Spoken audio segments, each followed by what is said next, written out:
أشهد أن لا إله إلا الله وحده لا شريك له وأشهد أن محمدا عبده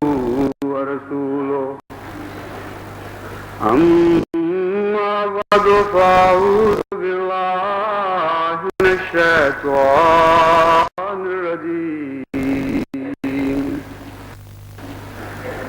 بسم الله الرحمن الرحيم الحمد لله رب العالمين الرحمن الرحيم مالك يوم الدين إياك نعبد وإياك نستعين اهدنا الصراط المستقيم صراط الذين أنعمت عليهم غير المغضوب عليهم ولا الضالين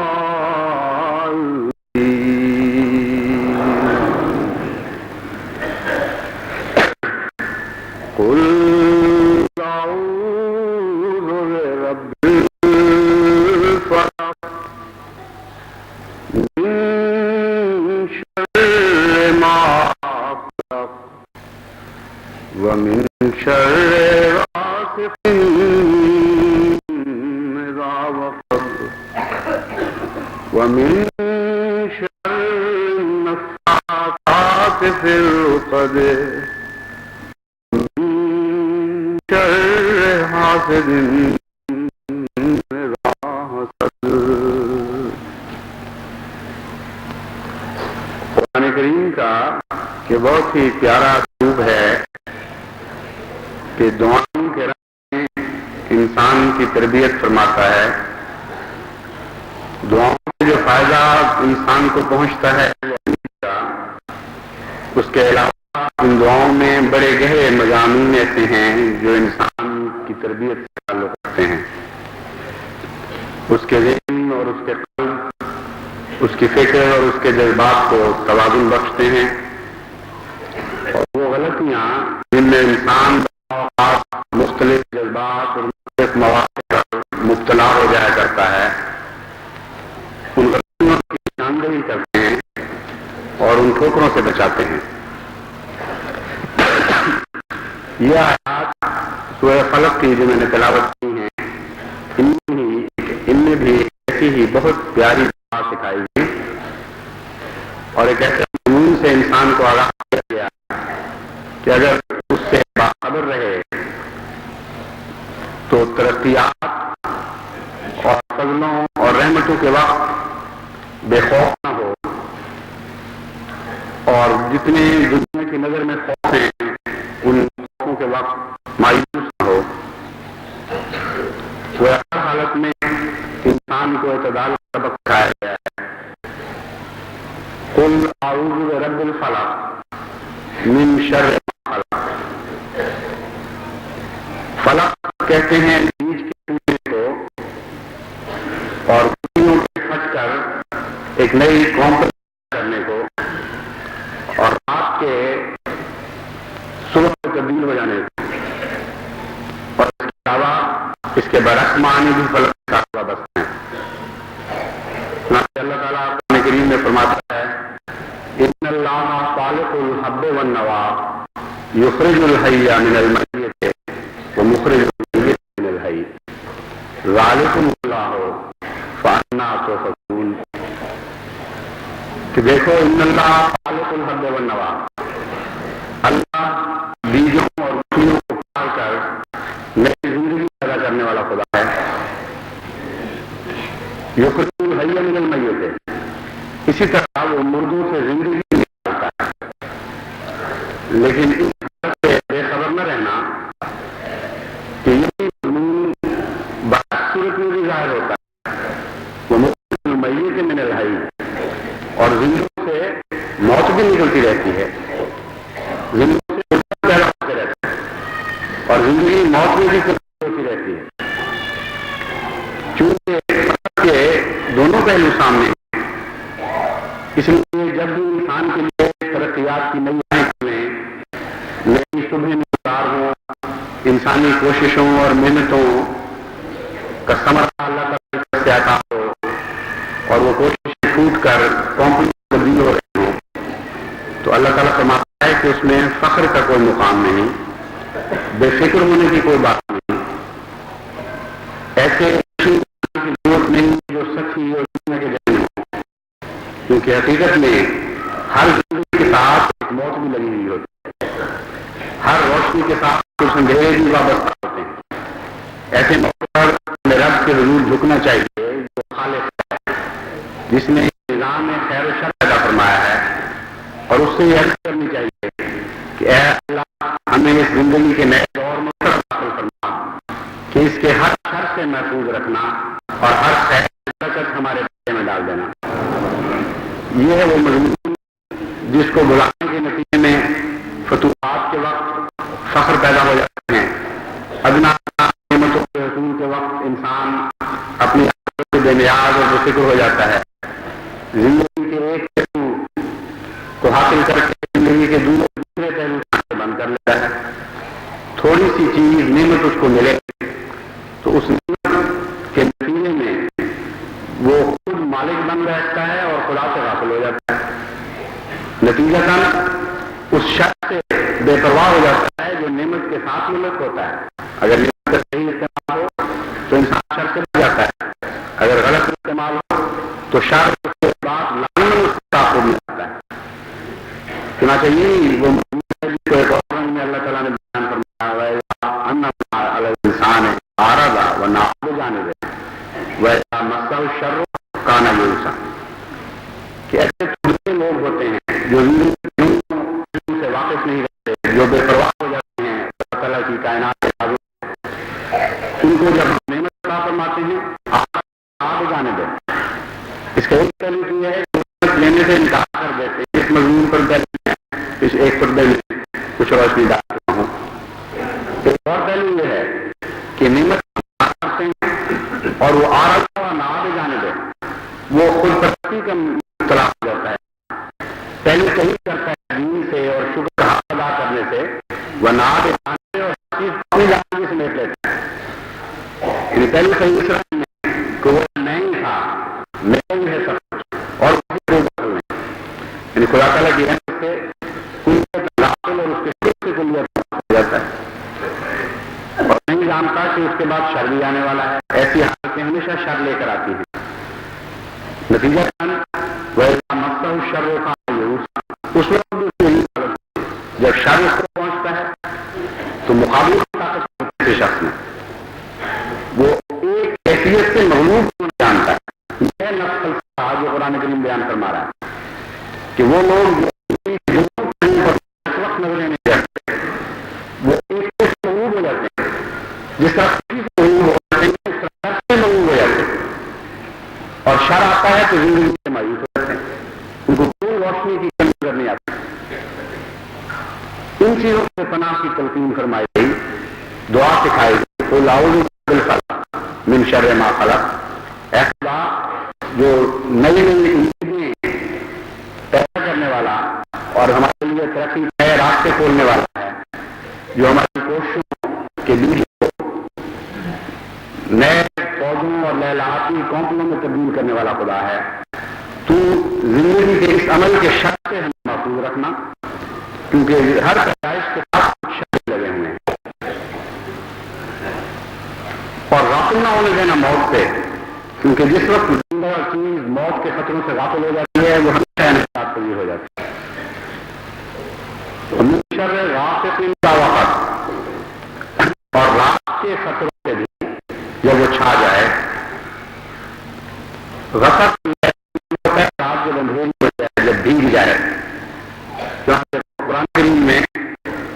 لیے فرمایا آپ نے صلاۃ علاج سے وسط لے کہ جب رات گہری ہو جائے اس وقت بھی پڑا کرو، کیونکہ اس وقت خطرات سے بچنے کے لیے قوم کی ضرورت ہوا کرتی.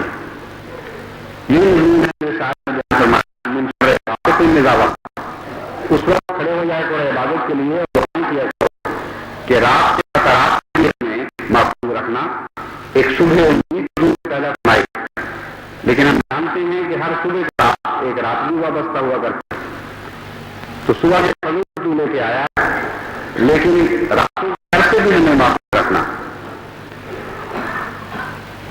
ان اللہ خالق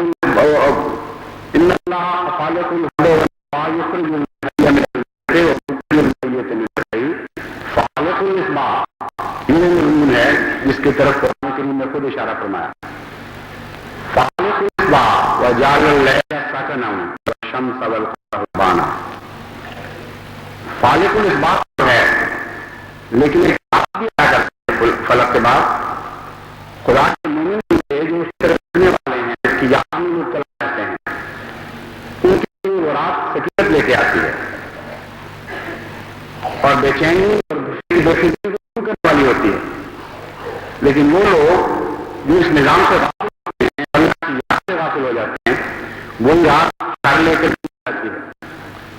تو فرمایا من شر غاسق اذا وقب، جب اندھیرے آئیں گے تو ان کے شر سے بھی ہمیں محفوظ رکھنا. اندھیروں کیا ہیں اس کا بھی ان آیات میں ذکر ہے، اور اندھیرے کس کس قسم کے آتے ہیں ان کا بھی ان آیات میں ذکر ہے. ایک اندھیرے تو وہ ہیں جو روشنی کے نتیجے میں ایک رد عمل کا ہوتا ہے. ایک اندھیرے جو دن اور رات کے عدل میں بدلنے کے نتیجے بین الناس کا مضمون لے کر آتے ہیں. یعنی ترقیات تو عطا ہوتی ہیں خدا،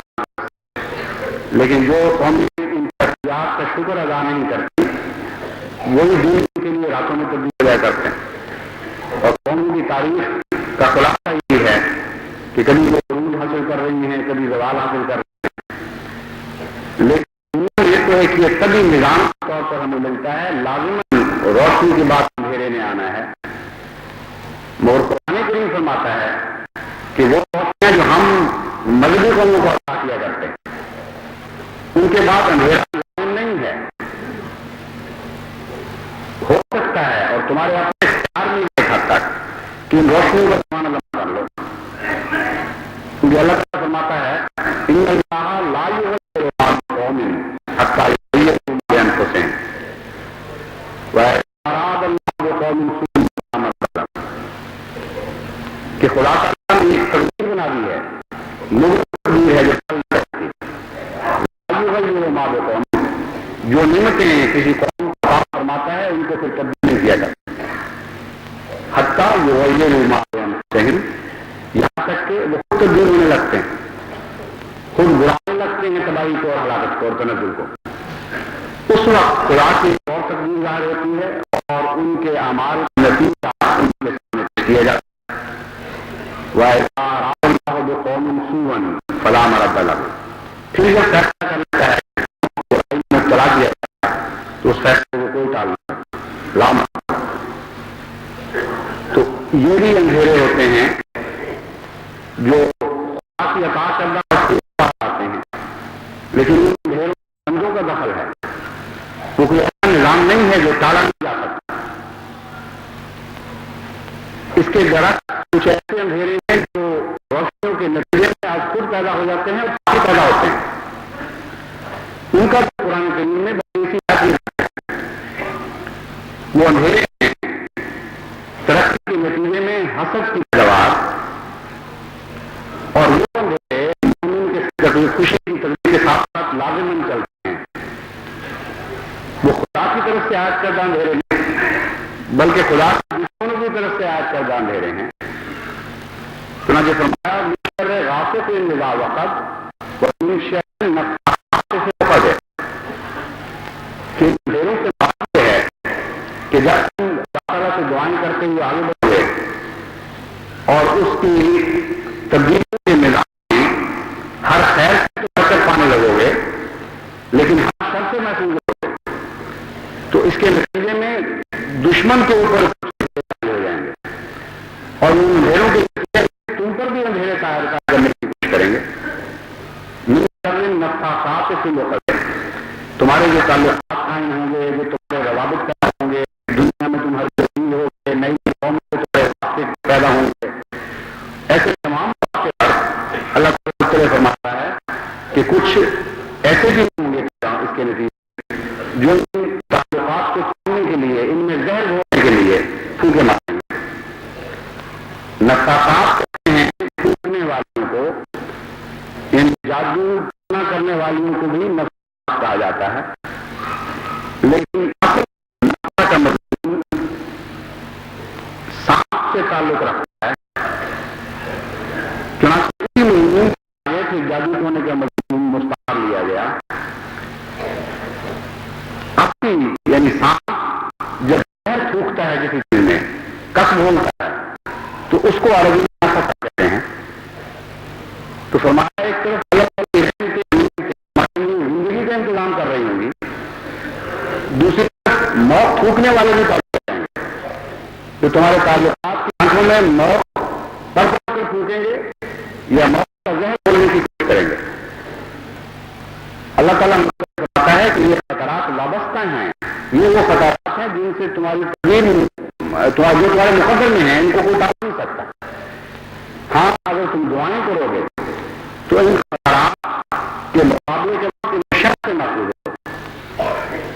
یعنی یہ راستے چل نہیں سکتی، لازم نہیں ہے۔ اندھیرے کی پیداوار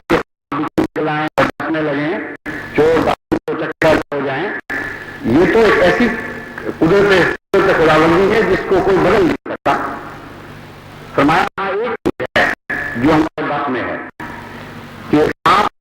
چھوٹتے رہیں ہوتا، اللہ ان کے شاید محفوظ کرتا رہتا ہے۔ یہ ہے جس کو حاصل کرنے کے لیے تم دعائیں کرو۔ پھر فرماتا ہے نگاہت، اگر کوئی ان تمام احتیاطوں کے ساتھ اللہ تعالیٰ کے فضلوں اور رحمتوں کے راستے پر آگے چلا جائے تو خدا اتنے بڑھائے گا اور شر سے اس کو محفوظ رکھتا چلا جائے گا کہ ہر قدم خیر کا ہوگا، ٹھوکر اور تنزل کا قدم ہوگا۔ جب اس مقام پر تم پہنچے ایک اور قسم کا منتظر ہوگا، وہ حاسد کا حسد ہے۔ نفاق کو روکا دے کہ بعض حاسد کے حسد کا مضمون رکھا گیا، یہ کیوں ہے؟ بجائے انسان یہ سمجھتا ہے کہ حاسد حسد کے نتیجے میں تو پھوٹے ماری جائیں گی، لیکن ہم واقعہ یہ ہے کہ یہاں ایک اور مضمون بیان کرتا ہے۔ مراد یہ ہے کہ دو دور آتے ہیں دشمنوں پر، ایک نفرت اور حقارت کا وہ دور جب وہ پوری کوشش کرتے ہیں خدا تعالیٰ کے قافلے گران حائل ہونے اور ان کے تعلقات میں زہر گھولنے، لیکن وہ ناکام کر دیے جاتے ہیں۔ جب وہ قافلہ کوشش کے باوجود آگے بڑھ جاتا ہے اور ترقی کرتا ہے تو اس وقت لوگوں کی حسد کی نظریں پڑتی ہیں اور وہ کچھ ایک اختیاری کا عالم ہے، غیر و غلط کا عالم ہے، لیکن بس کوئی نہیں ہوتا۔ لیکن اس حسد کے نتیجے میں بھی بعض دفعہ نقصانات پہنچ جاتے ہیں۔ وہ کیا حسد کا نہیں ہے، لیکن حسد انسان تاپ میں لگا رہتا ہے، بعد کے موقع بول میں تبدیل ہو جاتا ہے، ایسے تبدیل ہو جاتا ہے جو اس کی فطرت میں بولنے لگ جاتا ہے، بجائے اس کے آپ کے تعلقات میں تک بول ہے۔ جس طرح سانپ کو رکھنے کا موقع نہیں ملتا اور پیش میں ایسا ہو کہ میں نے ضرور رکھنا ہے، تو سارے سائنسدان جانتے ہیں جتنی زہر کی تھیلی رکھتی ہے اتنا ہی زیادہ زہر اس میں بھرتا جاتا ہے۔ تو کچھ ڈسنے والے سانپ ہیں جو ڈسیں گے اور اپنے زہر کو باہر نکال دیں گے۔ اللہ تعالیٰ فرماتا ہے ان کے شر سے تو